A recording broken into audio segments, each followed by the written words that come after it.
And we are live. What's up, beasties? It's it's Triple B, your friendly neighborhood bearded book beast. Welcome back to the channel and welcome back to another episode of Beast Friends Forever. Woo! I'm excited for tonight's show. I have an awesome guest, one that I met very early on in this journey of BookTube for me. And he is just fantastic. He's been a big supporter of me, my channel, so many other people. He's taking care of me with all these beautiful books behind me, around me, everywhere.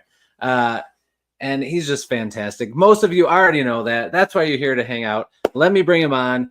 I've got a fantastic guest, the one and only E.L. Montague. What's up, man? Hello, everybody. Hi. There it is. I hit the bongos first. Thanks for being here. I appreciate it. Well, thanks for having me here, and thanks for creating a space for us. Oh, yeah, man. No problem. I mean, you know, I have that dream too, so I learn from you guys. I love supporting you and giving everybody a platform, but you especially, because you've been so good to me since I started this journey. So I'm glad to have you on, my friend. Thank you for having me. Thank you for having me. I see we've got some good folks here. Let me see. We do. Let's shout some people out here. I approve. We got Unite. Mr. Mike Molman's here. And yeah, I think I saw you writing something back there while you were waiting. Okay. So I did not write a novel while I was waiting. I did edit 2 chapters. Oh, man, that's impressive. We got Trinity Cunningham, another awesome author. What's up, Trinity? Mr. Kenneth Gray, what's up? The Labubu channel. There's our man. Oh, man. All right, let's see. We got all sorts of awesome people in here. Make sure I don't miss anybody as I'm scrolling down here. We got some Lucas play out there. Lucas is down here. EL is the beast. Look at that. Look at those guns. And then we got Grifkins here. What's up, man? And we got Chris Ritchie. What's up, buddy? How's it going? All right, there we go. And we got a lot of people here also in the chat that haven't commented, and that's fine. We're happy to have you here. If you're watching on replay, we appreciate you too. And before we get going too far, EL's books and his Amazon author page are linked down below in the description. So make sure you check out these beautiful books that he has that we're going to talk about. So everybody, they're all on Kindle Unlimited for people who want to read and just do page turns. I'm down with those. And then of course they're also on Audible for those of you who like to listen. Yes. I do all of them on I do audiobooks for everything because that's the way I normally consume myself. Yep. We're going to talk about that. I think that's pretty cool. EJ Corum just popped in. What's up, EJ? Thanks for being here. Mike, that is true. It will take a while for us to go through everything. Oh, man. For everybody that is here, also, sorry that we started late. I always try to do new things, and I tried the countdown from 30 seconds because we were ready to go. We were going to hop in early, but I'm like, let me try this countdown thing. I thought it was going to go live at the end, and we actually started talking. We talked for a couple minutes, and then I'm like, wait, yeah, it never started. We're just talking to each other. So thanks for hanging in there. We're glad you're all still here. Yeah, live in the moment education on that. When you did, because I have it over on this television, so I can see. There was at least 30 seconds of YouTube pre-commercials before we came on. Oh, was there really? 30-second lead in is going to help you out there. So do that in the future. I like that. Okay, good to know. And here you go. Lucas says he likes to listen to your audiobooks as you whisper sweet nothings in his ear. I don't know that my voice would be described as sweet nothings, but I'm glad they're good enough. I do them myself. I can read smoothly, but I don't know that I have the luscious pipes of like Mike's guy. He got them from southwestern England. Oh, wow. And he's got those just lovely English pipes that add to the story so much. I would love to be able to do that kind of stuff, but it's an expensive proposition. So it is. Well, I haven't listened to one of your books on audio yet. I got to check it out and see how they sound, man. The more recent they are, the more practice I've had. So, the better they get. So I should go back and listen to the first one and make a video of it. You'll get to listen to it. You can hear the clicks and the buttons and all the times I scratch the man. Well, yeah, it's a learning curve. There's a lot of little knickknacks to doing good quality. I didn't think about that. Let me shout out a couple people. Then I have a question about your audio journey here. Anything you'd like to ask? We got Mark from the Book Lounge is here. What's up, Mark? And then I saw Mr. Timothy Wolf is here. What's up, Timothy? Thanks for being here, buddy. Appreciate it. So I always wonder about that. Like, how do you make there be as little noise as possible? Do you just sit with your hands like this? So I actually have the next generation ready. I just don't have a place to put it. So I did, I use this right here. It's just a cheap Amazon stand microphone, which the difference between like an ear pod or something like that is big. And the distance helps to clear up some of the extra sounds. I've been told I need to get a little sock, the pantyhose to your face. But it's supposed to be close to your face, not close to the microphone to cut out pops. And then I've got a sound box. So it's like a cloth box about 2 foot by 2 foot that's full of insulated foam. And I just set the microphone back inside of it so that it only gets one direction of sound. Now it does pick up any sound that happens from that direction, but it blocks out the rest of the house and sounds the computer makes and that kind of thing. You are legit, man. That's pretty awesome. Well, the first time I did this, it was really bad. Oh no. Yeah, seriously, scratch my beard. Every little movement, the chair popping, when I had to click the button to move to the next page, every sound made it through. Gosh, picked up everything. It was terrible. It was really hard. But once you get used to it, it's not hard. The hardest part of doing audiobooks, I would have said the hardest part of doing audiobooks is reading smoothly. And then I conned Tim McKay into reading a page of his book on his show. And he reads it just like butter. He just picks it up and reads. No trips, no bobs, no mess up of punctuation. Just blows through it. And he does voices and everything. Oh, man. And I'm like really jealous. But for me, reading, 100,000 words without making a mistake is pretty hard. Yeah, that's a lot. I'd be the same way for sure. We got Britton's here from Some Okie Dude. What's up, Britton? Thanks for being here. All right. So for the audio wise, like when you're recording it, do you always record it at like a certain time, a certain day? Do you have to like tell people to make sure nobody is going to be making any noise when you're doing it? Like, how do you make sure they don't listen? They don't care. I was going to say, I know your family probably. So I can tell you the best time to do the recordings is between midnight and 1 a.m. and like 9 a.m. and 10 a.m. on a Sunday morning. Those are the sweet spots. But the problem is I have a higher voice at night than I do during the day. Oh, wow. So if you listen to my audiobooks, every now and then you'll get one where it's all and then just really, really deep, rumbly voice. That's a Sunday morning. And when I'm kind of high and squeaky like I am now, that's an evening. And I can't tell you why. I just know that's crazy. If I record before 10 a.m. or so, my voice it's low and it rumbles and it's actually kind of a cool voice for like an hour. And then I go back to my pitch. So if you have a character with a deep voice, you just got to make sure you record all that stuff in the morning. I got to do all my Al Greens at 9 a.m. There you go. Timothy Wolf, he wants you to yell glorious. Well, glorious. What voice would you use for a lizard man? So here's a truth. the very first audiobook I tried to record, I made a solid effort at doing voices, and it was awful. It was so bad. Like you didn't put it out because it's bad, or did you put it out and then you were like, I got to take that down? No. I recorded it and then I listened to it, and I was like, man, that's bad. I would have very much embarrassed myself. So what I did is I thought about it, and I decided that you let the pros do the work.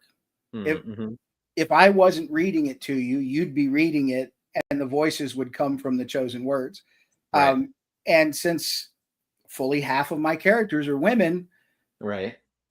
You know, even high squeaky voice, I do not sound like a woman, so I can't do it. So just narrate, try and be as faithful to the words as you can, and your listeners will pick up for you. Oh, Tim, you do a little bit of voices. I've listened to Tim's recordings, and he does a pretty good job. But part of what made his voices work is they're subtle.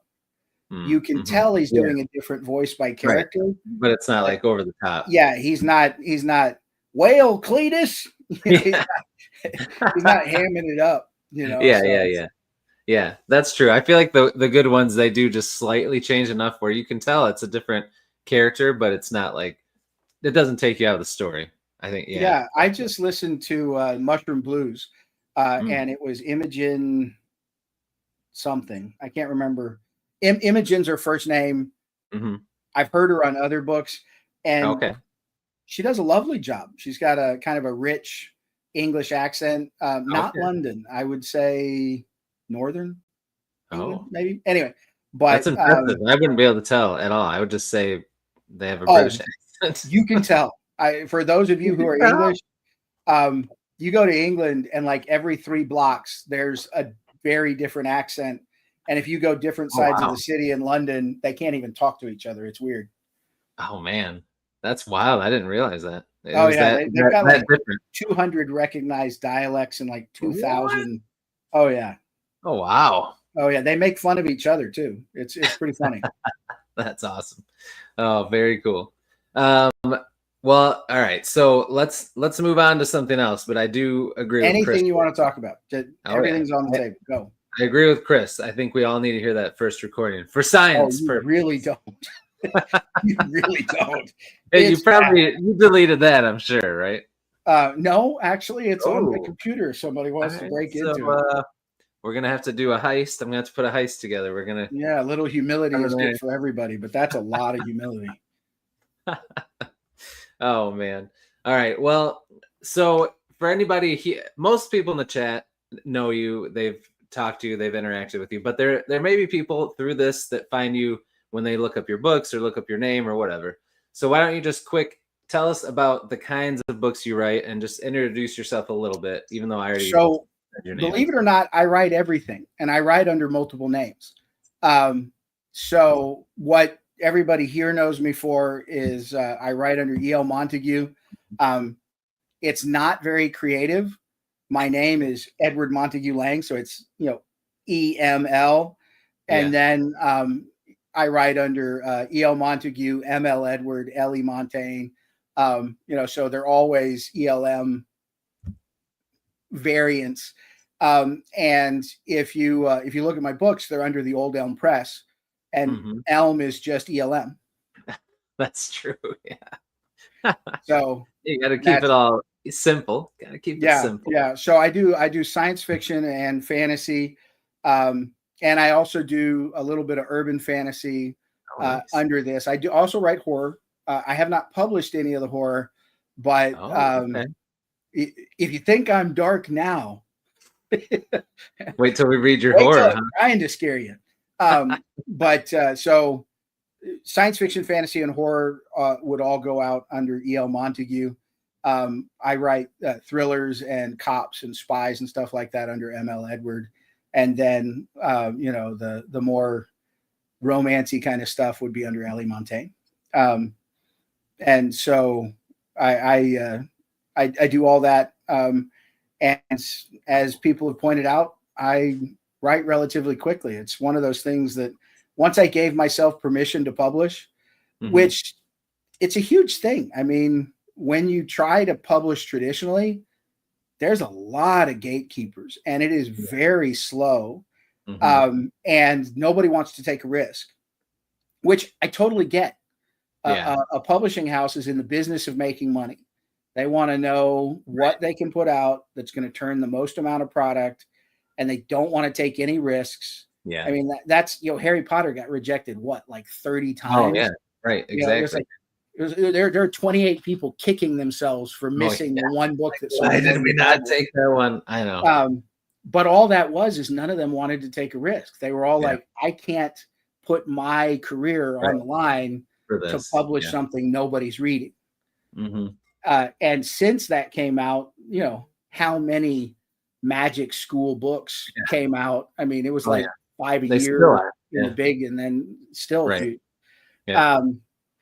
Same thing with Romantasy and all the rest of that. Nobody will do it until they do, and then everybody's doing it. So it's hard. It's very hard to get airtime. And the discouraging part is if you write a lot and nothing takes, it's hard to keep going. Whereas even though I've got like 20 fans, I love you, all 20 of you, you're godsends. I really enjoy it. I'd love you to tell a friend, but the 20 of you just really work for me. And the reason I say that is every book is 25 copies about. They'll go up, they'll go down. But 25 is pretty dependable. And then, hopefully one of them will take off and run. I do have a bit of a challenge in that I've written a lot of novellas, not a lot of novels. And novels just do better than novellas. Right. Yeah, which is a bummer. We were talking about that backstage a little. Like, I love novellas, and I'm always trying to get people to get into novellas because I just think they're awesome. They're a great way to break up big books. They're a great way to take a break from a book, and you can just read them in one sitting. It's a great way to sample an author's work, or just have a Timothy fun. Wolf did that to you guys. For me, he was mouthing off about going for Sphinx, and I was like, I could do that. I write fast, and I had enough time, so I wrote To Catch a Witch.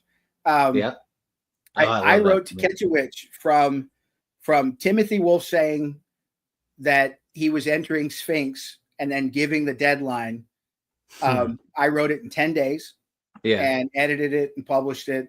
I was very lucky getting an artist that would do a cover for me that quickly. But I knocked it out, put it out, and got a lot of satisfaction out of putting that book out. And so, that's how come you've got a lot of novellas out of me. I get a kick out of putting them out, and there's something I can do quickly. Yeah, I think they're awesome, man. I got to shout out. John Douglas is here. He says hello, and that he got your book and is going to show it off in an overdue book haul. His book hauls are always fun to watch. Yeah, they are. If you guys, anyone watching, has not read this one, first of all, look at that cover. Holy smokes, man.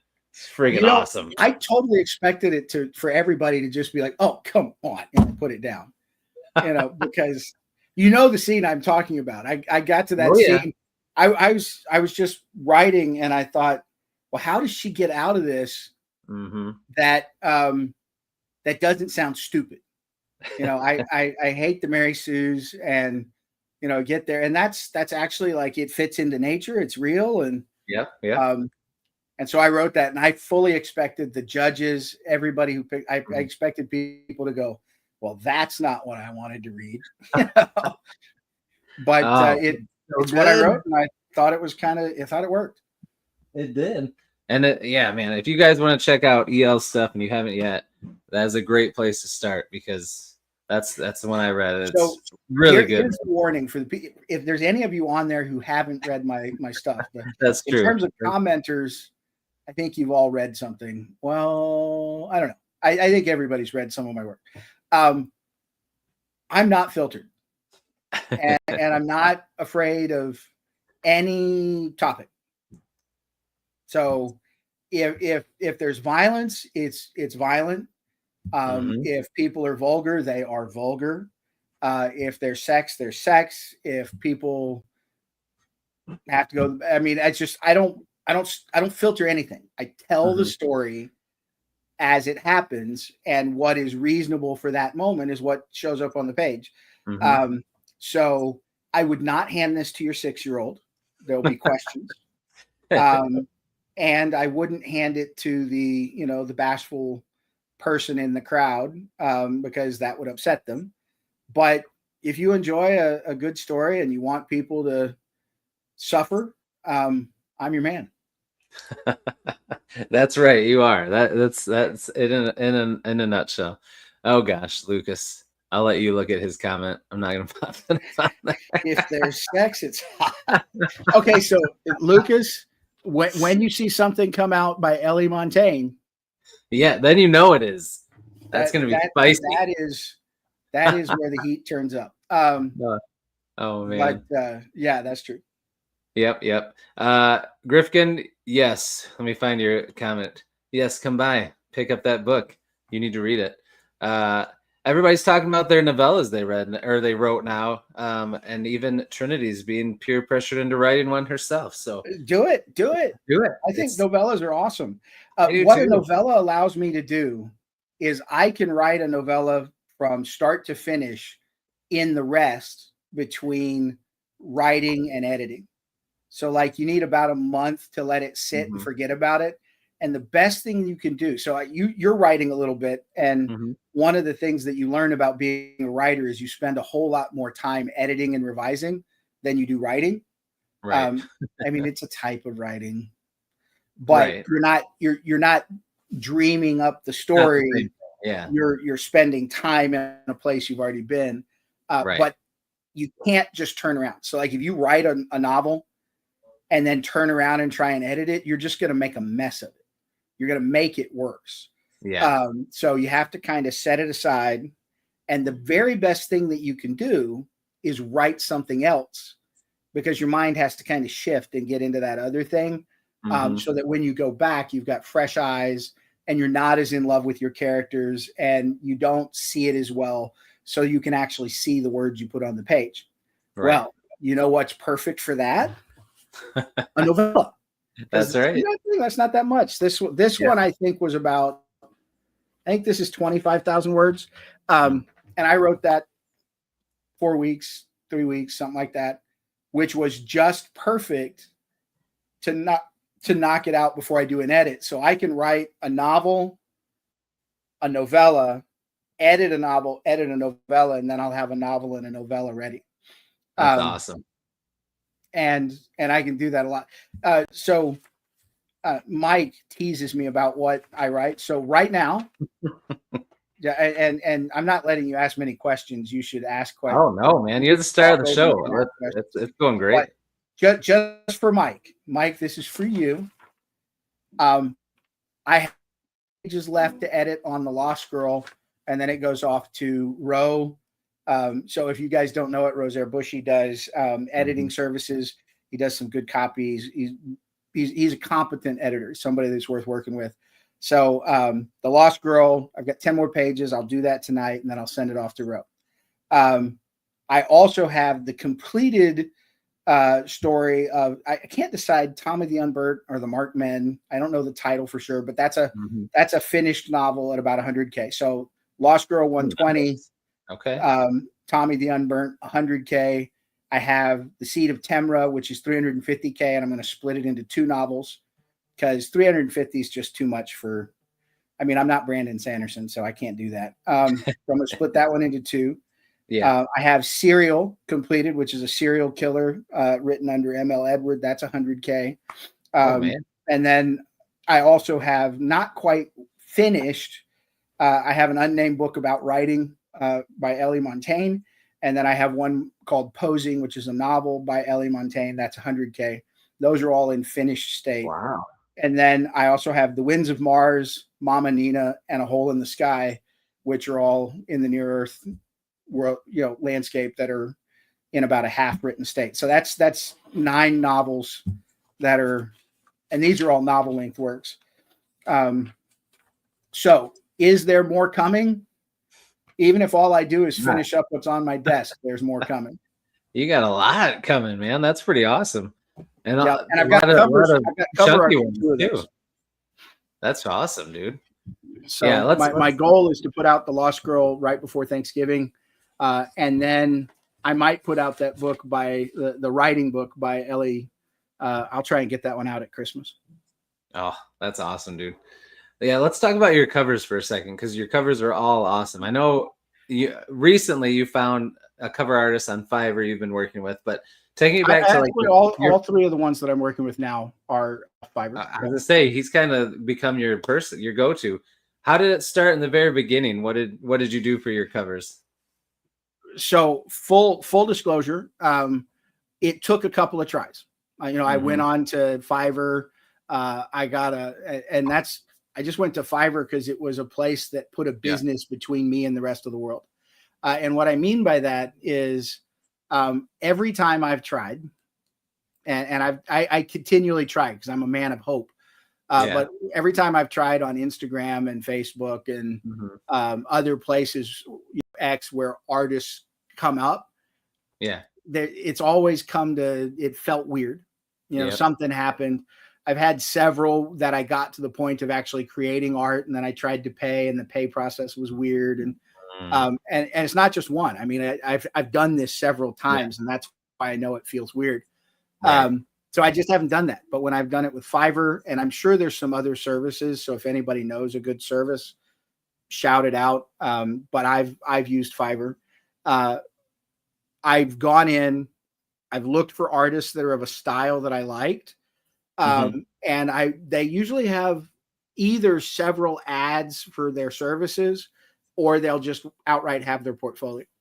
And if I find somebody that I like, I'll send them a note and say, can I have a copy? Can I have access to your portfolio? Or is there a place I can go see more work? And if I like the vibe of what they're doing and I can see that they're good, I'll make an offer and I'll say, would you be interested in?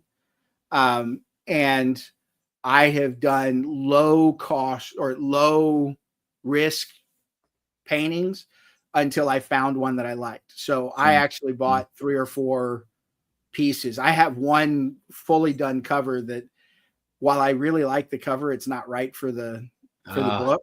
So I have a relatively expensive cover that I have commercial rights to, but I can't use it.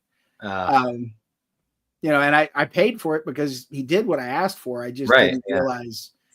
I didn't realize what it would look like. Finished. Yeah. And then To Catch a Witch, right up there.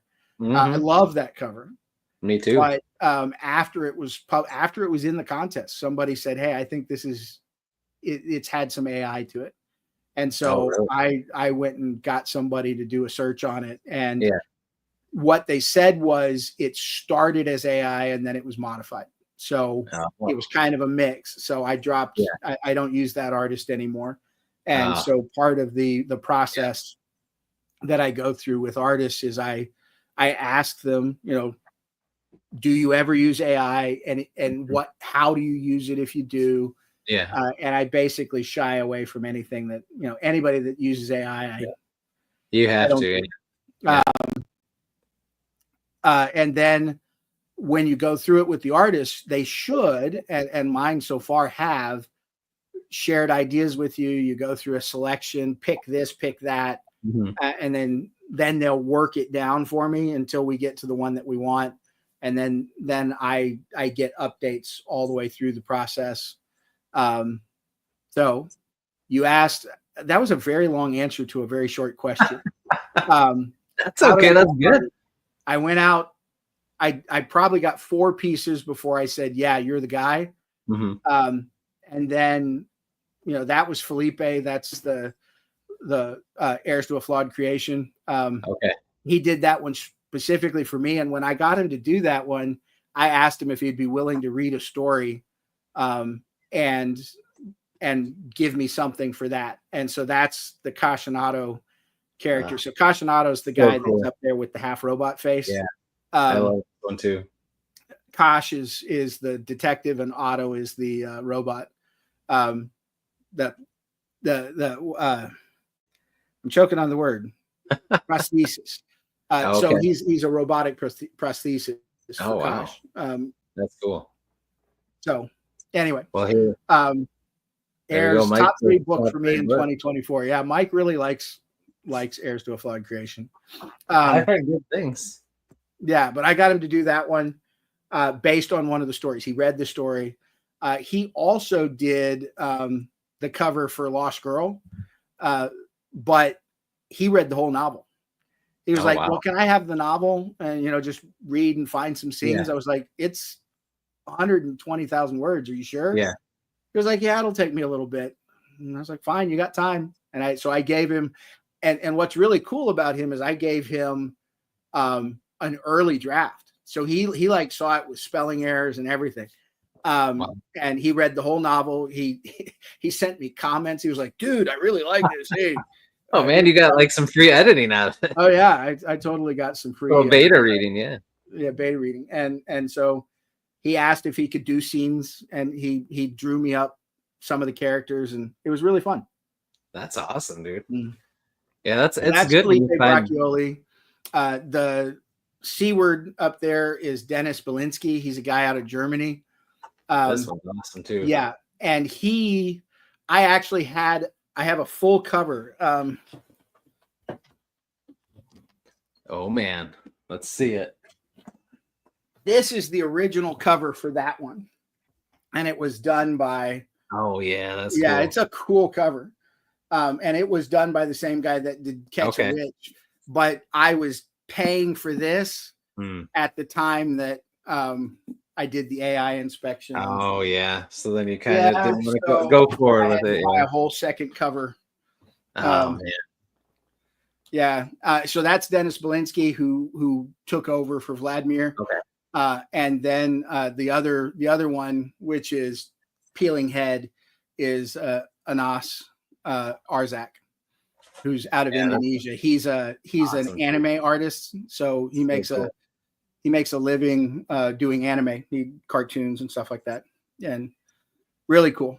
You should see the. Actually, it's in there. Go ahead and open it up. Go ahead and open that book up to like the third page, and you'll see the portrait of Mike Mullen. Oh yeah, right here. Yeah, I got him to do me a portrait of Mike. For those of you who don't know, Peeling Head is a riff on Mike Mullen. So Mike Mullen was interviewing Melissa Stone in May, and he told a story about getting a sunburn on his head. Oh yeah. And I made a crack in the comments about Mike of the Peeling Head, and they both laughed about it and said, you ought to write that in a book. There's your book. Yeah. And I turned Mike into a really kind of nasty villain. And for any of you who've read it, I hope you enjoyed it. And for you, please read it. You'll get a chuckle. Mike flays a woman, and he tries to sell her daughter into prostitution, and he eventually gets his peeling head. It's really, I had fun with it, and that was all based on that story. Oh, that's awesome. Mike actually had I framed that portrait of Mike. I got one printed for him and framed it and sent it to him, so it's on his wall. If you watch, sweet. Bald and Balding, yeah, I have to look for it next time. That's awesome. Let's see. Jasper Renwick is here. Thanks for being here, Jasper. He brings up a good point. I always forget to say, if you're in here live, go ahead and press that thumbs up, like the video. Thanks for being here, Jasper. And John Stevenson's here as well. Thanks for being here. Yeah, that monocle. I still think the Monopoly guy always had a monocle. They say he doesn't. That it's all in my head. The old Monopoly guy did have a monocle. He lost the monocle. I don't know when, but when I was a kid, he had a monocle. Right. They say that he never did, but I swear he did. When you and I were little, actually, you weren't thought of when I was little, but when you were little, a twinkle. Even the McDonald's like Monopoly game thing, he still had the monocle. So it was sometime in the 2000s that he lost his monocle. Crazy. I'm trying to read some of these comments on the side and make sure that I don't miss stuff. Oh yeah, a lot of awesome people in the chat. Oh Kirsten's just making really good jokes in here. Like this one was a good one. When you got up to grab that full cover that you showed us. So I'll tell you a funny story about that, Grifton. When I was I don't know, I think I was 12, in PE, I did essentially that, and a coach said, "You got a big ass. You need to play football." And they took me in football and proceeded to make it bigger. Great. Yeah, it's all squats, deadlifts. I was a power lifter. I did old man athletics until I was 40 when I broke my leg really, really bad, and it kind of broke your leg. I broke my ankle to the point where when I lifted my leg, my foot fell in whatever direction down was. I mean, I tore the crap out of my foot. Dang, man. Yeah, I've got a metal plate about that long and 16 screws and all the rest of that in my left leg. And so Fat Man Athletics kind of went the way of the dodo. That was done after that. Yeah. Dang, man. Well, I'm glad that you still got a foot, because sometimes something that bad, you lose the whole thing. So it was really ugly. And I did that teaching my son how to roller skate. Oh gosh, just trying to be a good dad and almost lose your leg. And then I fell and I had my son had to take off my roller skate, and he's like, "I'm gonna throw up, Dad." I was like, "You're like, so do I." I was like, "Yeah, I'm gonna pass out in just a second here, so please get it off my foot." Dang, that's wild. Oh yeah, it was terrible. It was ugly. And then I drove myself to the hospital, and I made them set it without taking painkillers, because they showed me the needle and it was like a knitting needle. It was terrible. They came out seriously. They came out with a needle like this long. They were like, "We're just gonna give this to you. It's got to get down to the bone." And I was like, "Oh man." I was like, "I'm not letting you stick me with that." They're like, "It's gonna hurt really." I was like, "Just do it." The nurses all gathered around, and he called in the interns, and they set the bone, and oh my God, that hurt. Dude. So I would have let him stab me with the needle. They made me sign a release that said I wouldn't sue them for how bad they hurt me. Oh gosh, man. But I was not. I was more afraid of that needle than I was of the pain. I was like, I broke it the first time. I can do it again. Right. I can go through that again instead of the needle. That's true. Oh man. Well, all right. Holy smokes, man. We've already been talking for 38 minutes. Can you believe that? You're talking to me, so yes. Well, before we get too far, you know what I gotta do? I gotta tell you some dad jokes. Oh, I love dad jokes. Just not mine usually. Oh no! One time you said they were good. Because your dad jokes are often grown worthy. That's a good dad joke, right? All right, hold on here. I found two good ones. They're really, really rough. All right, you ready? Yeah. All right. I went to the aquarium this weekend, but I didn't stay that long. Something was fishy about that place. Okay. You pulled a chuckle from me. We'll give you that one. All right. All right. This one, I should have led with this one. I didn't think the other one would get you. This one's, you're definitely not going to get you. All right. What do you call a sheep who can sing and dance? Baba Black Sheep. Ooh, close. Lady Baba. You know what that was? Graybeard? No graybeard. I got a little gray in here. You're working on it. You're earning your credit. A little salt and pepper in there. Oh man. All right. What I want to hear before we get too far into off the path, just having fun, is I'm curious about your journey into becoming a writer. Like how you got into writing and how you decided you were going to write a book and how the experience went for your first book. Walk us through that. So I love stories. I've always, the coolest people in the world when I grew up was the old men gathered around the fire telling stories, war stories. Yeah. I had a lot of old men in my life that were, World War II and Vietnam and Korea, and they'd tell stories. And And I just loved that stuff. I loved hearing about growing up in the Depression and then stuff in World War II. And I was fortunate to have people that told a lot of stories. And my father was a minister.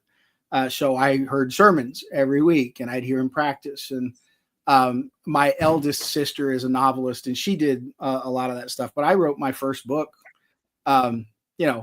The first book I wrote was like 5 years old and it was like 20 pages on construction paper. But the satisfaction I got out of doing that was great. Now, I didn't really think I'd be a writer then. In college, I took creative writing. I just kept taking it because I enjoyed it. And I actually sold my first professional piece back in the early 90s while I was still in college. And I got a lot of encouragement then. And I knew that I could write. By the way, I couldn't. It was terrible. And well, let me rephrase. It was good enough. Don't judge me. It was good enough that Penthouse paid me $450 for a 2,000 word story. That is, I don't care who you are. That's professional rates. Yeah. And no matter who you are, gentlemen's magazines were one of the first places that short stories got a lot of home. Yeah. Stephen King started in the gentlemen's magazines. Yeah. Ray Bradbury started in gentlemen's magazines. And it was my mother who said, if you really want to sell them, try and sell it to Playboy. I couldn't do that because that's like really good people. But I did try all the markets that would buy short stories and they bought one. But the thing that got me on that is not that they gave me $450 in the early 90s, which, $450 on 2,000, that's what, 8 cents a word, something like that, that's professional rates. Yeah. And better than professional rates back then. That was like super pro rates. But they gave me a good rate, but I got a personalized note from the editor who said, this is a good story. I really liked it. I would like to see you progress. And she asked me for more stories. Wow. So that kind of gave me a lot of really positive encouragement. And then, I've been writing ever since. Now, some of what I write would get me in trouble professionally, or at least I thought they would back in the day. And so I didn't try to be seen. I just wrote. And as a result, I've got stacks. I've got at least 1 million words of short stories that have nothing. They're just there. I just wrote them. Mm-hmm. And then, of course, in probably, 2006, 2007, I thought, can I write a novel? And I wrote my first novel, and I liked it. And for those of you who want to be a writer, there is nothing as satisfying as finishing. Write a short story, it makes you feel good, and then you can write short stories. Write a novella, then you feel good, and then you can write novellas. Well, that was huge for me because I wrote, honest to goodness, 95,000 words, beginning, middle, and end, characters that made sense, action that worked, story. And from then on, I just knew from 2006, 2007, I never doubted whether I could write a book. Do I have an idea that can be a book? Hell yeah, I can put it down. And if I can write a sentence, I can write a page. If I can write a page, I can write 10. If I can write 10, I can write a chapter. You can write a chapter, you can write a book. Big things are just little things done one atop the next. And so ever since then, I've been able to write. I stay in writing groups. I've done some of the online communities, and then I've got a writing group that I write with, and some people that I enjoy spending time with that I write with. And as a result, at this point, I'm probably 20 years, a little more, to writing all the time. But again, I sold my first piece it was probably 92 or 93. I can't remember. Wow. But that was when I sold my first piece, and I knew that I could do it. That's pretty awesome, man. That gets a round of applause. That's career, man. That's a pretty sweet journey. I mean, that's over 30 years of writing. That's amazing. Yeah. I wish I was better. I mean, let me give you an example. I read To Catch a Witch. You're good. Well, I'm competent. You just need you need more eyes on your stuff somehow. That's what we need to do. I will accept that. You guys help me with eyes, I'll be great. But let me give you an example. Timothy Wolf conned me into, he didn't even know, he wasn't trying, but he conned me into doing Sphinx last year. Yeah. And so I wrote that novella. And then the first thing I did right after I got it written and I put it in and I entered the contest, and I was like, that was really cocky. Maybe I should read Timothy Wolf's book and see what I got myself into. And I was 10 pages in and sending him fan mail. I'm serious. You can ask him. So good. I got 10 pages in and I sent him a note and I was like, dude, this is awesome. That's how I felt. I had every expectation that book would go into the contest and they'd laugh at me and make jokes and then pass it around to tell stories about me and then throw it out. But I got one. I knew I had made a mistake. I went in and I read his book and I was like, shit, he's so much better than me. And then I got a few of the others and I read theirs and I was like, God dang it. I am such a loser. And the truth is nobody writes the same. Right. It's just different, not worse. Different. We could all go in with an outline. By the way, I don't outline. We can talk about that too, but I don't outline. Oh yeah. But we could all go in with the same outline, the same desires, the same high points, and none of us would write the same story. So for anybody who's worried about your ideas or whether or not you can do it or whether or not you stack up to the guy next to you, the answer is you do, you can, it doesn't matter. You know, Stephen King and Brandon Sanderson don't sound the same. Joe Abercrombie's a god, but he doesn't, you know, he's not like the others. Ray Bradbury's not. Just be yourself, tell your story. What makes a good story is you tell the truth. You get on the page and you vomit some truth into words. And as long as you can do it clearly, people will enjoy your story. Yeah, I love it, man. You're right.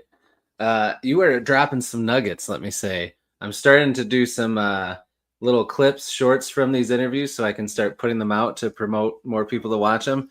You've already said like 10 things that I'm going to put. So I want to interview you a little bit on that. So you gave up on teaching for a year, and the story that you told in your little snippet, here's what I'm doing, amounted to my wife said, hey, honey, I'm going to give you a shot.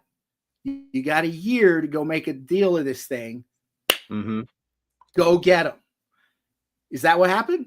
It was more like I said, hey, I'm going to do this. And then I had to butter her up by saying, I'll do everything with the kids. I'll do everything around the house. I want you to support the family while I go figure this out. Yeah, exactly. So that's pretty cool. That's awesome. Congratulations.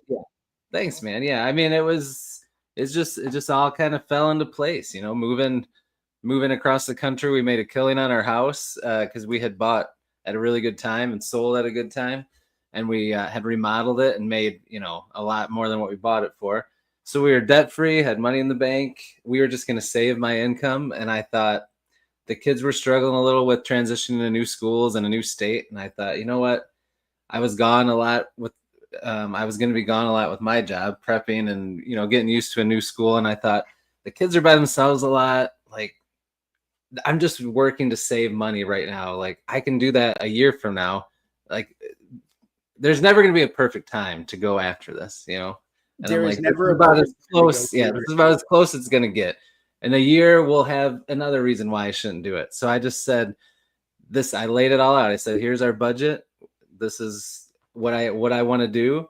I think it's gonna be great for our family. And if it doesn't work out in a year, we're right back where we were right now anyway, and we're fine. So yeah, it wasn't quite like what you said, but pretty much we got there. So yeah, I'm excited. It takes some sack to chase your dreams, and we should put that on a t-shirt. That is good stuff right there. Take some sack. But I'm proud of you. I think that's awesome. Thanks, man. I appreciate it. I appreciate it. Yeah, I'm excited. It's like at first I was super hyped and pumped and just felt like this weight off my shoulder and I was just ready to rock and roll. And now like that voice is starting to creep in and like that feeling of every day when I don't get a lot done, I'm like, oh, I'm wasting time.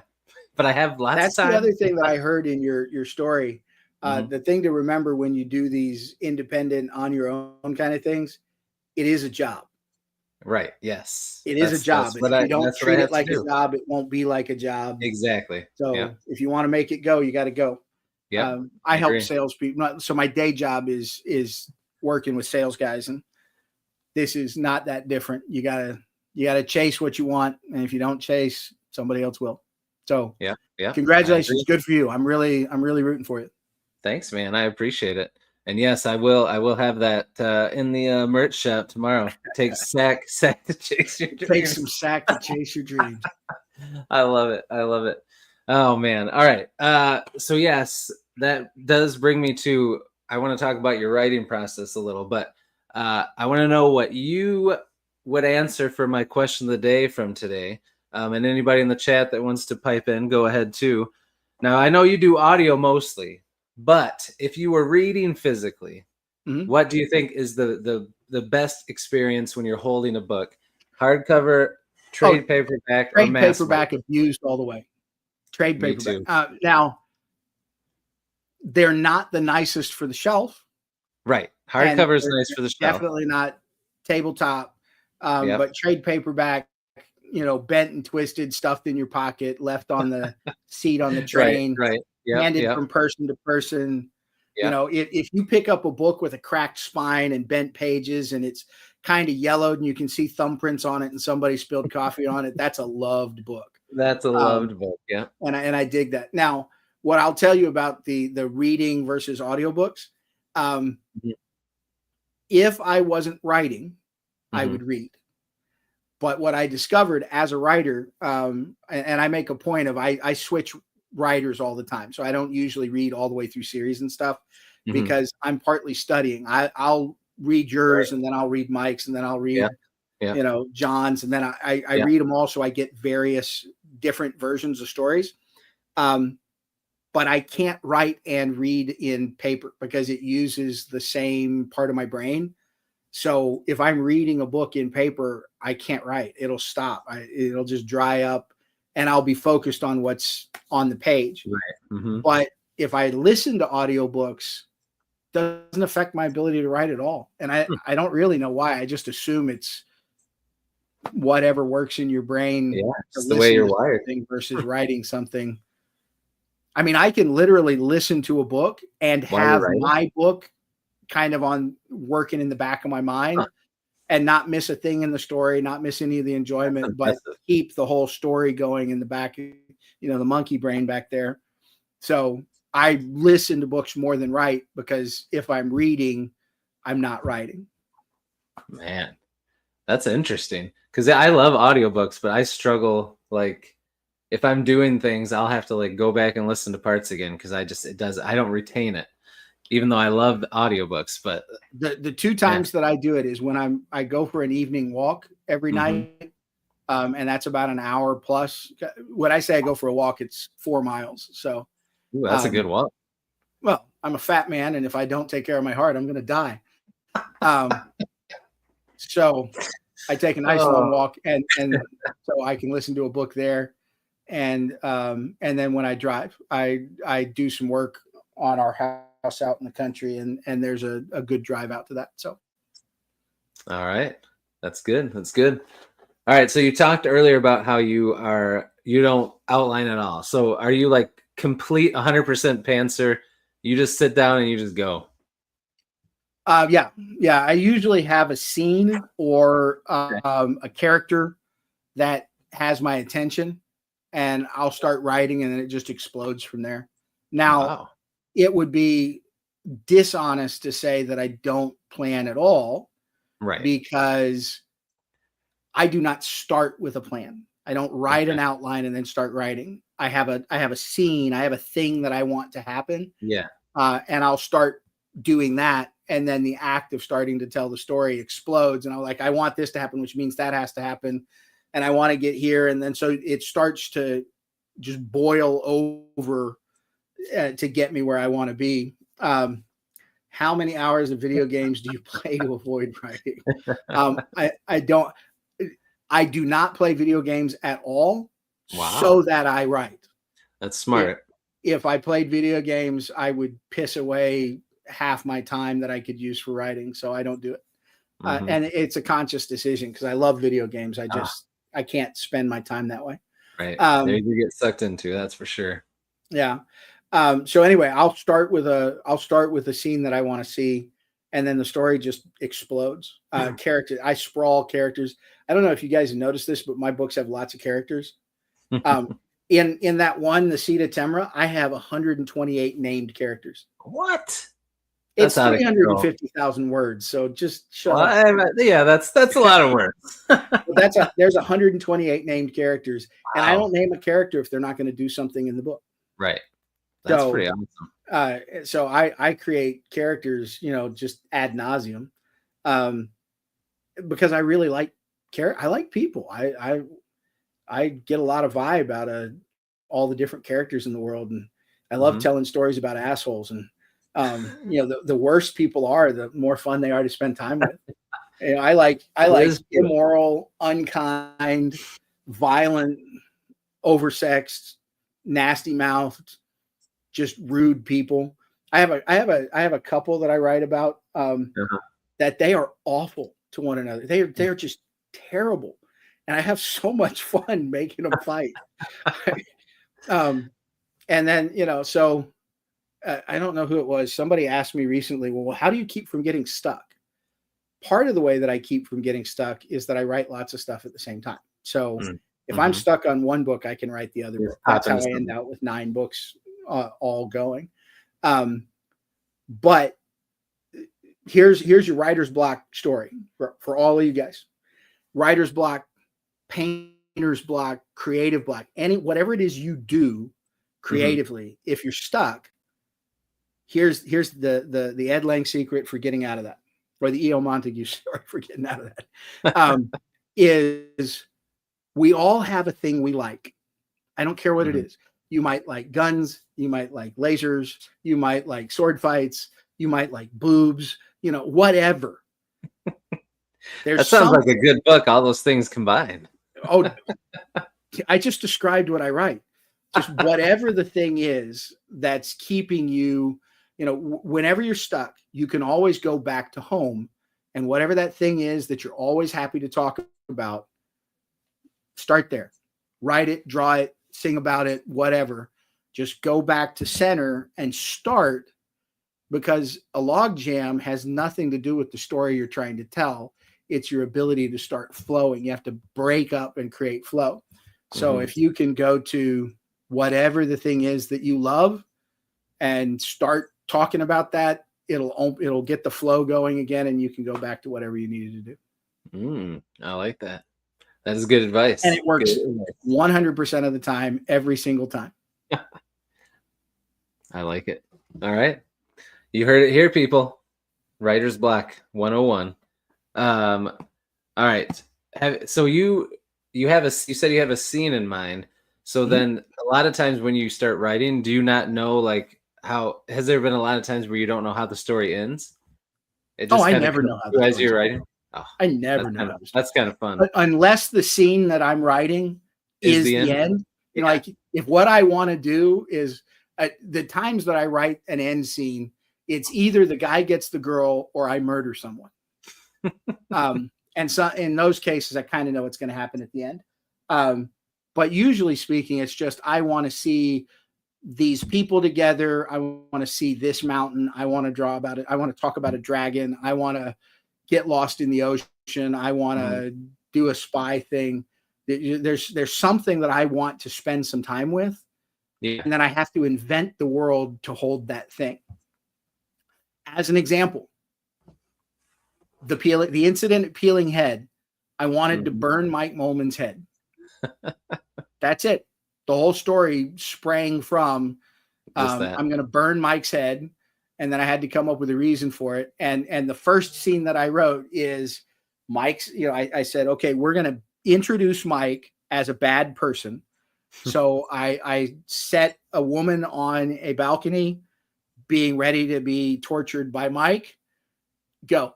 And that's how I started. I just started. So I said, what would a person do if they're sitting there? And then why would they be there? They've got some thugs there to force them to go into the apartment. And what would it be like when you showed up, and what kind of guy would Mike be? And, I turned him into a crime boss, and then, had him hold a girl down on a chair and peel the skin off her back. It was pretty impressive.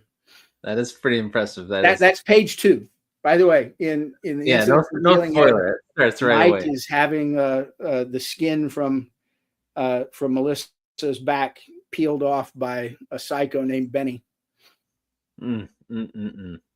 Lovely stuff. Mike wants to know when his redemption arc will be. Mike, you made it into The Lost Girl. When I was doing revisions, I wrote a whole chapter for you. It is not a redemption arc. It's not a redemption arc. Sorry, you Mike. Are once again an evil bastard, and you will get your comeuppance. I'm kind of thinking of making Mike Mullen my Kenny. They killed Kenny. Oh, you should have him have the same something similar happen every time. I like it. All right, my next question for you is, and Kenneth alludes to it here. He asked, what's your favorite background music? So do you listen to music? Do you have stuff in the background when you're writing?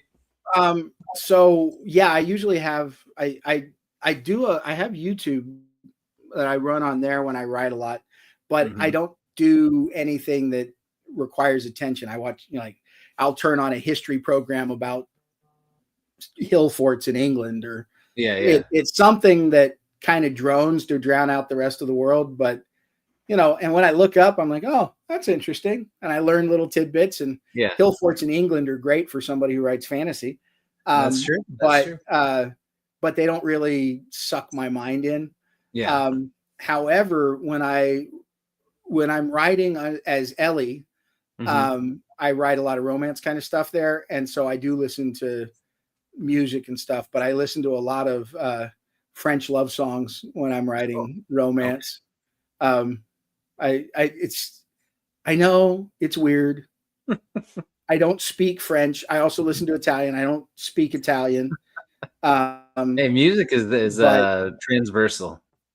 Oh, it is. And there's a lot of lovely female voices in French love songs. Yeah.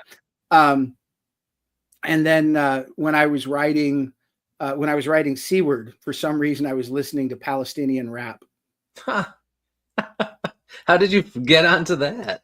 You just kind of follow along. You get interesting beats. What you'll discover is, if you're into rap music, go wherever people are being oppressed, and you'll find some good stuff. Oh man. The slums of Marseille turn out some good rap. The East End of London does some good rap. The ghettos of LA and Miami, and as a matter of fact, there's Asian rap too, but I haven't really gotten into that. But Middle Eastern rap is actually pretty interesting. They've got good beats, and it's fast, and you can tell those people are angry. Yeah. Rap should be really angry. Just like you want to listen to Nordic heavy metal. I love Rammstein. The guys that all come out of the dark, cold places that like to yell about being a Viking. I love that stuff. Yeah. Now, when you're writing, are you a creature of habit? You strike me as someone who would like things a certain way when you're doing your writing. Like, do you write in the same place? Do you write at the same time every day? Or do you just write whenever, wherever? Pretty close to time. I'm pretty consistent on timing, but I'm a traveler, so I travel a lot, and I write in a lot of hotels. Okay. So what's your favorite? When I'm traveling, I'm much less reliable. Okay. If you're traveling, do you try to do it just in your hotel, or do you write at like a coffee shop? I write on my iPad. So okay, I have my iPad right here. I write on my iPad, nice iPad. With a Bluetooth keyboard, and then when I'm at home, I write right here. And what's funny is if you look at my keyboard here, I'll try and hold it up. Can you see my keyboard? I can. I don't know if you'll notice, but there's whole sections where the keys they're blank. Yeah. My wife has sat down at my computer before and said, "Where are the letters?" I'm like, "Put your hand in the right place, and the letters haven't moved." Yeah. But I type enough that I've just rubbed away. I usually replace my keyboards, and note, I said I replace my keyboards. You want to know how much I type? I type enough that I've gone through 4 or 5 keyboards where they went because I went through the key. Oh my gosh, man. The point at which the key breaks because it's gotten too thin is when it's time to replace the keyboard. Now, is this because you're writing a lot, or is this because you're writing angry? Like, I'm just picturing you like just mashing on the keys. People say that I write angry. I really don't, but I was a power lifter, so that's true. No, it's not like this. I don't type like that. It's like this, but well, that's pretty impressive. Now, how much do you replace the whole keyboard, not just the keys, right? Oh yeah, I'll get a new keyboard whenever I do it. Okay. I did replace one Bluetooth keyboard because it just stopped. I replaced it because it got to the point where it couldn't keep up. Oh wow. Yeah, it's wired keyboards. I don't know why. Maybe it's that I'm cheap. I am cheap. But an inexpensive wired keyboard keeps up with my speed of writing better. Bluetooth keyboards tend to start to fall behind what I'm typing, and then that's irritating. Yeah. Oh yeah, for sure. I don't know if Tim is still in here, but yeah, have you destroyed a keyboard with a sword? I have not. My swords are strictly for the wall. That's good. All right. So, last question for your writing process. Now, because you write so many different things, do you like set goals, or are you just working on whatever and getting done whatever whenever you get it done? No, I write for an hour. I plan on writing an hour a day. And by the way, not everybody's the same. You can't all do it. But for me, I write an hour a day, 7 days a week, 365 days a year. I never stop because I'm horrible about, if I can't do it today, then it's okay if I don't do it tomorrow. Yeah. I mean, it's easy to fall into that. Every day. If I get 1 word or 100 or whatever, I write every day. And I think of the story faster than I can write. So when I'm writing, I start telling myself a story, and I have to get it onto the page before I lose it because I'm running ahead of what I'm getting onto the page. Yeah. And as with any skill, the more you do it, the faster you type. So I write about 1,500 to 2,000 words an hour. Wow. And anybody could do it. But come on, man, that's impressive. That's good. And so I write 1,500 to 2,000 words a day. Now, occasionally, I have sat down and written 15,000 words in a day, but that was I was in a groove and I had freedom, and and you could just keep going. It was like, just don't stop, keep going, because as soon as I stopped, it was it's gonna go away. It was done, and that's normally what happens is that I get to a point where something in my life, work or wife or children or the football game or whatever is in the way of continuing, and I'll let go. And once I let go, it's like letting go of a wolf. It's just all of a sudden it's gone. It's in the woods. You're not getting it back. Yep. Right. I hear you. All right. Very cool. So to end here, I've got some questions for you I want to ask you for us to get to know you outside of writing. But first, I've got a little 1 minute mystery for you. I want to see if you can solve it. We'll see. All right. Let me get this window pulled up. Whoops. Mike Molman, do Texans like football? was just gonna pull that up. Football is religion in Texas. More That's people true. go to the football stadium than go to the church service. And this is a religious state. Right. That's true. All right, here it is. Okay, you ready? Yeah. All right, everybody in the chat, feel free to help out EL if you think you know it. All right, so I think you're going to get this one. All right, 3 huge people. Think offensive linemen, just 3 gigantic people. I'll tell you a story about 3 huge people in a second. Go ahead. Okay. They try to crowd underneath an umbrella, just one little umbrella. They're trying to crowd underneath. Okay. So they all get under there. Obviously, they don't fit very well, but somehow nobody gets wet. How is that? How did nobody get wet? It's not raining. You're good, man. It's supposed to be because of the heat. They were trying to get under the umbrella. Trying to get in the shade. Yeah. Nicely done. I also come from Texas, where shade is the most important. Like, Texas is the only place in the country, well, I guess maybe Arizona, but where the shade is the most important part of a parking lot.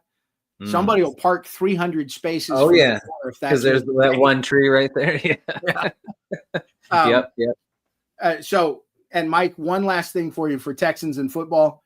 I'm in the Dallas area, and up the road from us, there's a town called Allen and a town called Frisco.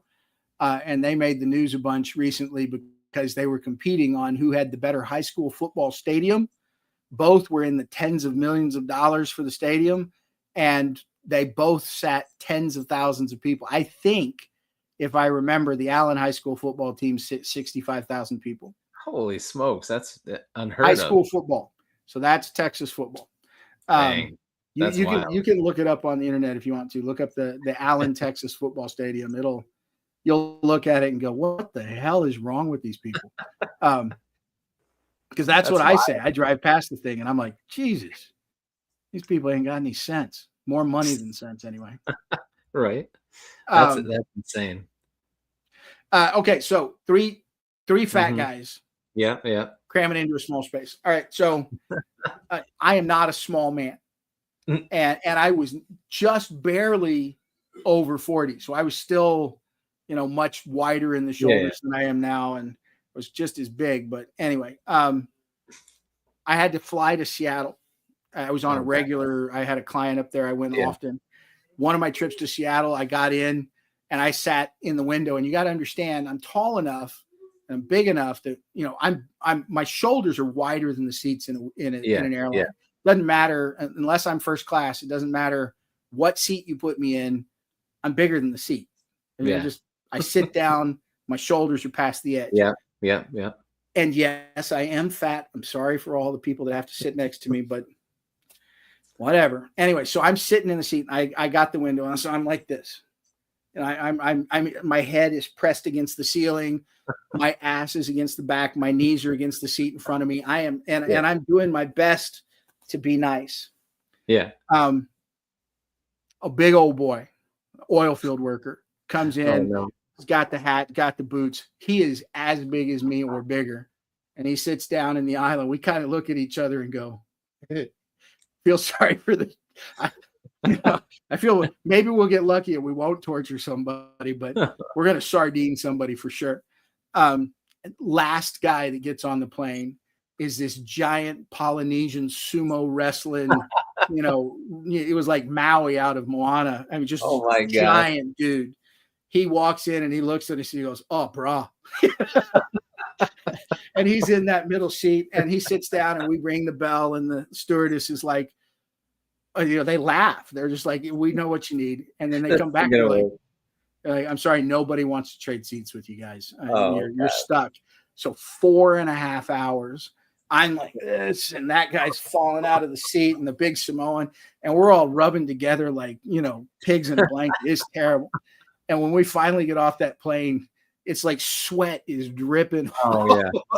The poor Polynesian guy. I mean, he had his clothes were wet on both sides. It was terrible. Oh, you guys bonded for sure. Oh, we did. People took pictures of us and everything. It was fun. Oh, that's Fortunately, all 3 of us were sweet. I mean, it was a nice. I mean, we all know who we are. and nobody can't get mad. Oh yeah, it would have been worse if you had. Yeah. So it's good that it was you. That Samoan dude, he was the guy that walked into the plane and had to kind of tilt his head to walk under the top. And he was rubbing the top of it, and then he sits down between us, and I'm like, God, I thought I was crushed before. I don't even know how he got in the seat. It was terrible. Yeah, I was gonna say, man, that must have been tough just to get in there. Oh, because it's tight even when there's not anybody that's bigger or broader. Like those are not the most comfortable seats in general. I've been asked to change seats on a little plane. I had a client that I used to have to fly out to, and then I'd have to get on a 16-seat puddle jumper that kind of flew me out to the client. Yeah. And I've had the stewardess come to me and she's like, the pilot wants to know if you wouldn't mind changing sides of the plane. And I was like, sure, whatever. Put me where you need me. That's crazy. Yeah. Well, yeah, it's like you just got to roll with it, right? It is. Yeah, what it I mean, there's nothing you can do about it. It's not like I'm that big, but I am. Right. I'm relatively big, and I'm solid. It's I'm not flabby. I'm just big. Right. Yeah. All right. So you're ready for some questions? Anything you like. All right, here we go. First one. What's your favorite color? Green. Green. No hesitation. Has it always been green? Yep.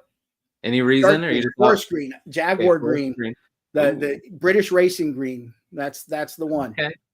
What you just always liked it, or was there something that made you like it when you were younger? I love racing. I love trees. Okay. Green just does it for me. I'm down with it. Awesome. All right. It's also the color of money. How could I argue? That's true. That's fair. All right. So what about your favorite food? If you were going out to eat, what are you picking? Barbecue. Ooh, okay. Do you have barbecue, a favorite slow roasted pork rib? Man, that's the way to go. I am Fat Boy Special all the way. I mean, if that meat has been sitting over the fire for 12, 14 hours, I got to tell you, I took meat judging when I was in college, and I worked at the XL meat packing plant for graduation, for the end of the training. The pit masters or the butchers and stuff, they made us a dinner for goodbye, and we had it at like 9 a.m. because the class was from 4 a.m. to 7, because that's when you slaughter. I mean, you go out. And if you take meat judging, what they're doing is after you kill the animals and you cut them up, you have to judge the cuts of meat and how old they are, and also it's very interesting actually. Yeah, but those guys they cooked all night. It smelled. Anytime food overpowers the smell of a feedlot, you're in good shape. And the food was so good. So guaranteed, hands down, barbecue. And like I said, I'm a traveler, so I know barbecue joints all over the country. Ooh, yeah, I bet you do. What's your go-to sides then when you go somewhere like that? I usually get barbecue baked beans and coleslaw with pickles. That sounds good. I like macaroni and cheese, but there is a very inconsistent application of macaroni and cheese in this world. That's very true. And potato salad, there are some psychotic people that make potato salad. It's very inconsistent. It's true. I got to tell you that Alabama white sauce is not bad, but it is weird. I don't care who you are. If you put white sauce on your meat, it's goofy. I mean, it's not like cream gravy. It looks weird. Oh, so, sorry to all you guys in Alabama. I know it tastes good. I'm not arguing with it. It just looks weird. Yeah. That's fair. Oh, man. Okay, that's good. Now I'm starving. All right. And by the way, the Jack Stack Barbecue on Ward Lane in Kansas City, Missouri, the little one that's like a hole in the wall, not the fancy one. The Fiorella's Jack Stack that's all the rich people, fancy people in Overland Park, not that one. The hole in the wall on Ward where a guy serves you in a T-shirt that's stained. Best barbecue joint you're ever going to run into. Wow. Okay. Awesome. Remember that, everybody. You're bound to. The lady at the cash register will have a baby on her hip. It is the place to be. That's the place to be. All right. Really good food. All right. Cool. All right. What was your first job that you got a paycheck for? Or your first when I was 10 years old, I worked at Bill Blake's Body Shop in Albuquerque, New Mexico. 10 years old? 10 years old. I got paid $10 a Saturday to go in there and sand pieces that were too small for like the regular guys. So I would sand grills and parts on old cars. That's a sweet first I worked job. there all summer, and it wasn't until the end of summer when because my dad got me the job. Bill Blake was a friend of his. So I worked for him at the end of summer when he fired me because I had to go back to school, and because my dad told him he had to fire me. I went down to the Exxon at the corner and got myself another job, $10 a Saturday, to wash all the cars at the gas station. Oh man! And my dad didn't find out for like 2 months. He's like, "Where are you going on Saturday?" I'm going to work. And when it was raining, they'd have me clean the toilets and stuff. And man, they instilled hard work in me. I was 25 or 26 before I learned that my dad paid my salary at Bill Blake's. Really? Yeah. His buddy didn't hire me. My dad said, "Hey, my son needs something besides hanging out with his loser friends. So would you let him work for you on Saturdays?" And it was like the best summer. I got to learn a lot about cars. Got to take apart cars. I got to see some really cool cars. That's got cool, to learn how to paint. I painted a Corvette. I painted a 1958 Corvette. Completely took it apart, put it back, did all the chroming and everything. I sanded all the little pieces with my little baby hands. For 4th of July, me and all the guys that worked there, I'm certain all of them were illegal, but we stood in the street and set off fireworks and had, tacos and stuff that their girlfriends bought by. It was a great summer. So basically you starred in a early 90s kids movie is basically what you're telling me. I don't know, probably. But it was great. I loved that summer. That was a good summer. Yeah, that sounds pretty sick. You can't beat that. What was your first car, your first ride? Oldsmobile 88, 1976 with a Rocket 88 engine in it. Oh, man. White vinyl top. Oh, you got this. Oh, I remember the white vinyl tops. All right, hold on. Let me see if I can find a picture of this. All right. Man, that car was business for me. I got my first speeding ticket in that car. I got my first girlfriend in that car. I got laid in that car. I got the whole thing. That car was the start of my life. I love that car. Man. What kind of car was it again? 76. 1976 Oldsmobile 88, 2-door, white vinyl top, Olds Rocky 88, 350 engine in it. I could get it up to 110 miles an hour. What color was the body? It was candy apple red. Ooh, I think I found a picture of one. And it had the silver wire rim tires or wheels. So back when they did spokes and stuff, that was beautiful. Oh my God, mine was an Oldsmobile Delta 88 convertible. But yeah, that's it. Boom. Except I had the wire rim tires. That's it. That was my car, man. That's a sick car, man. Yeah, there you go. That's crazy. Baby blue. There you go. All right. John, nice. I knew you were a good man. Confirmed. All right. So now you'll have to think about this one, or maybe you won't. But we know that you're a great writer. But what's like a hobby or a talent you have that we don't know about that may surprise some people? Well, I've already told you that I was a power lifter. I was fat men in skirts throwing trees. I did Scottish Island Games for a long time. Oh, wow. Really? Yeah, that's what all this. I don't know. Can you? No, you really can't see. I've got here. Let me see it. I can make it. The sword. Spread it out a little bit. Here? Yep. Those are trophies. So this was first place this was Buffalo, and that one is Quad Cities, and then Kansas City, the Milwaukee. That was actually my first pro athlete event. I didn't know it was a pro athlete event. But, you didn't going into it? I didn't know I had signed up for a pro event. I put it, when I was throwing Highland Games, I would try and go once a month. I would just once a month, I'd go to a game somewhere and throw. Yeah. And I put in for the Milwaukee Highland Games. And nothing. And then right before time, and I didn't have a July game, they called me up and they're like, "Would you like to throw?" I was like, "Hell yeah, I'd love to come to Milwaukee and throw." And I showed up that first day and I walked in and it was this big tent, and there were stands and everything around. And I showed up, and I went into the athletes tent, and you got to understand at these games, there's normally like 70, 80 people. I mean, it's a crowded place. I walk in and there's 8 people. And the judge that's listed there he's like a guy I've seen on television. You know, I was like, hey, I know you. That's cool. Yeah. They got a celebrity sponsor. But there's only like 8 people. And then I asked one of the officials, I'm like, where is everybody? And they're like, that's it. I was like, really? Only 8? They're like, this is a pro game. Like, dude, I am not a pro. You know, I can't throw pro. I'm not qualified at all.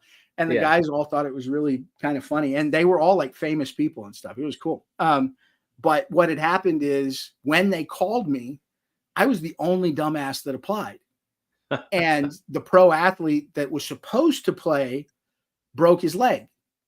And so they had a vacancy and they needed somebody for the hole. So they brought me in and let me play with the pros because I was high enough that I wasn't an embarrassment.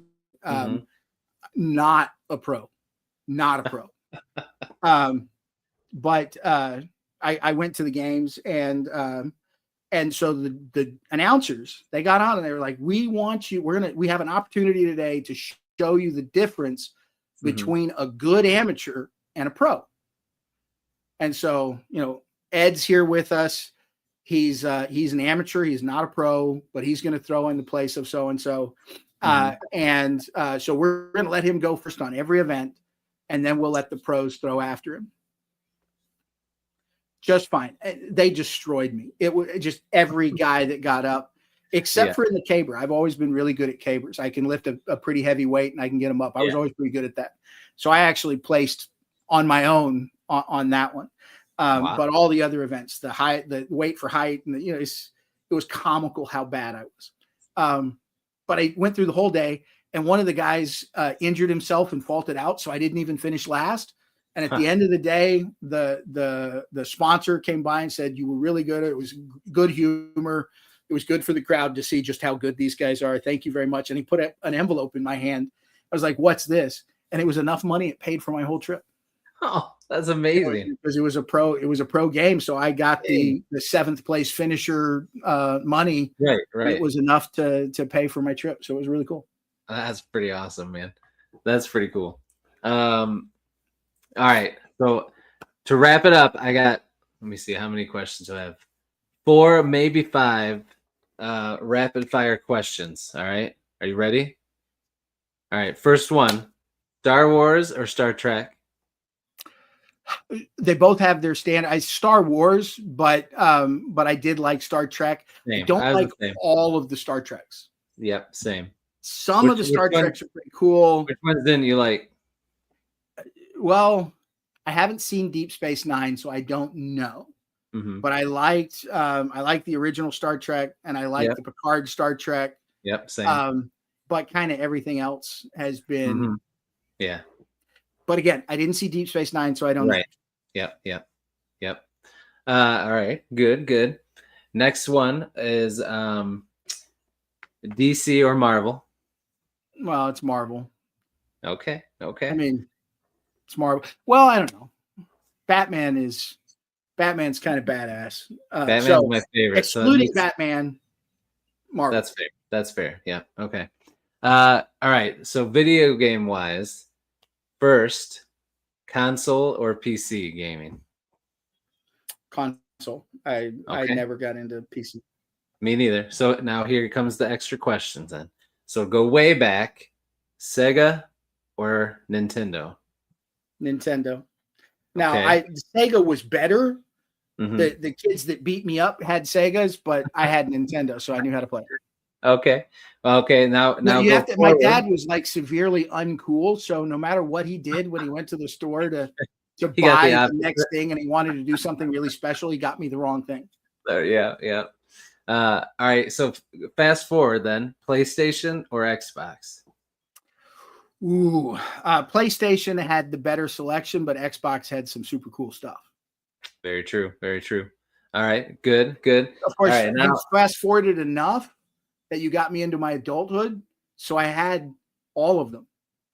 Did you? So I had the Nintendo, the Wii, the Xbox, the PlayStation, and while my son was growing up, they kind of stacked all at the same time. I'm fortunate enough in my life that I was able to buy all the systems. Oh, I know it's so fun, but it is a time sink when you got other things to do. That's for sure. All right, last question.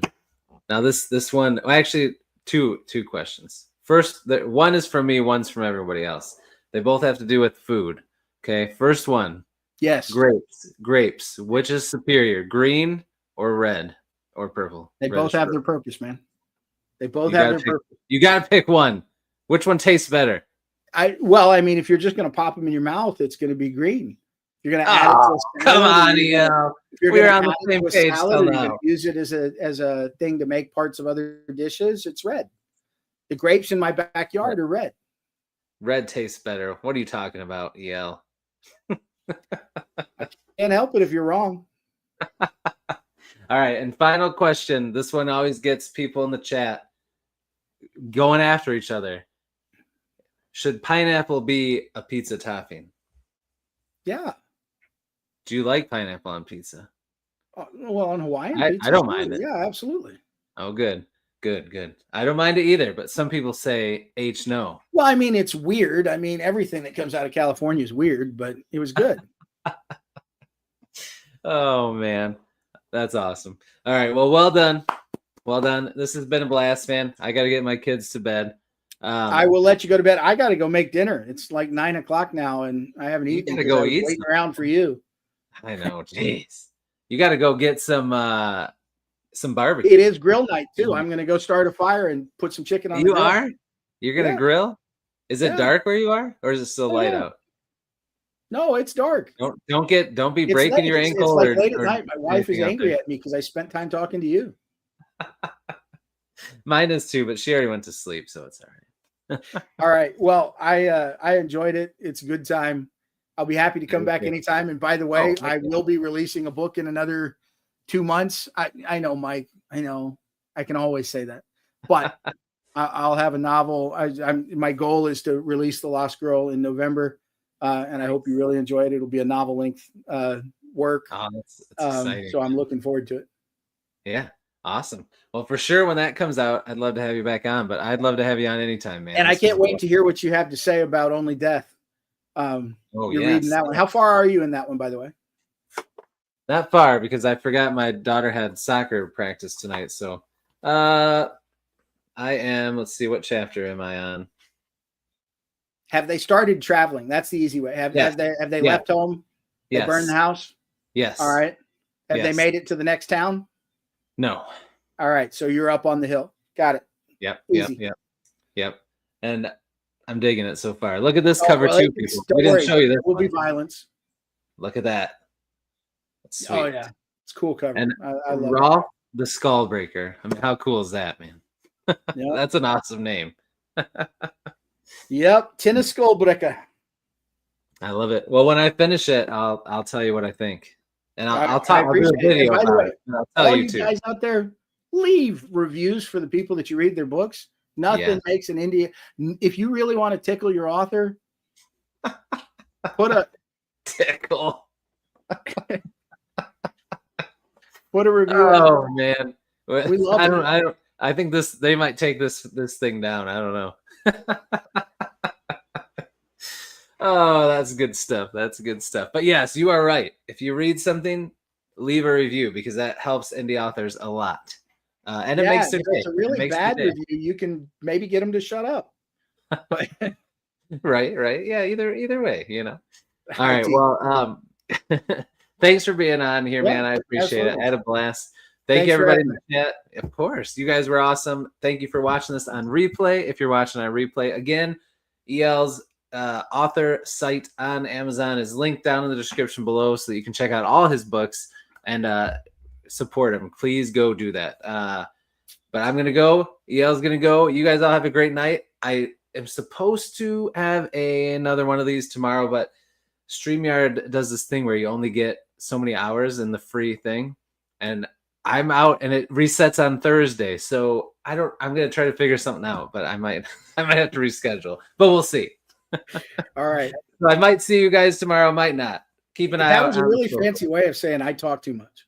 No, there was no way, because I always like to do at least an hour, and I was under 2 hours already. So either way, I was gonna run out of time. So don't shoot fret. But anyway, everybody have a great night. We'll see you in the next one. And until I do, devour your TBRs, be brave, be beautiful to one another, and EL, be beastie. Yeah, there we go. Take it easy, everybody.